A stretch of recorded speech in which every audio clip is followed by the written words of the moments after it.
मीना के जन्मदिन की बहुत बहुत बधाई। हम आप लोगों को एक कहानी सुनाने जा रहे हैं।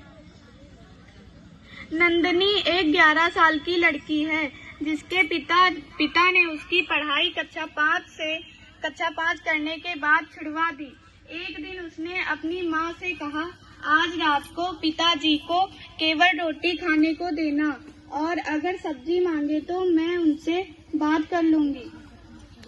नंदनी की माँ ने ऐसा ही किया।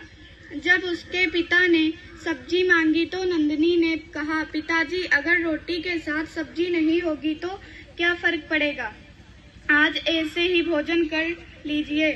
पिताजी ने गुस्से में कहा, ये कैसा मजाक है, खाना तो पूरा मिलना चाहिए।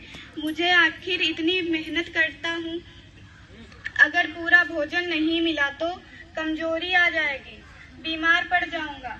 इतना तो खुद ही समझना चाहिए। केवल रोटी कोई कैसे खाएगा तो मन भरेगा ना ही पेट। नंदनी बोली, पिताजी यही तो मैं भी आपसे कहना चाहती हूँ, मेरी पढ़ाई भी तो पूरी होनी चाहिए ना।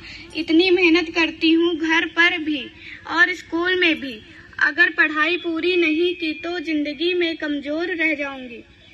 इतना कुछ करने की क्षमता रखती हूँ, पर अगर आगे पढ़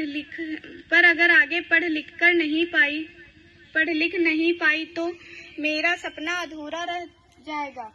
केवल कक्षा 5 तक पढ़ाई करके कैसे जीवन चलाऊंगी, ना तो पूरी तरह क्षमताओं का विकास होगा और ना ही बुद्धि का।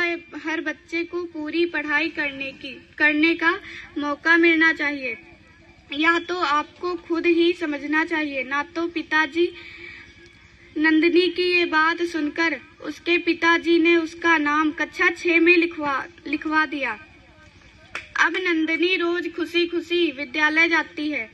अगर आप भी नंदनी की तरह अपने बच्चे की पूरी बुद्धि का विकास, उसकी सभी क्षमताओं का विकास करना चाहते हैं और उसे पढ़ा लिखा कर एक बेहतर जीवन देना चाहते हैं तो उसे रोज विद्यालय भेजिए और उसकी शिक्षा पूरी करने में उसकी मदद कीजिए। फिर चाहे वो बेटा हो या बेटी या दिव्यांग, पूरी शिक्षा पर हर बच्चे का अधिकार।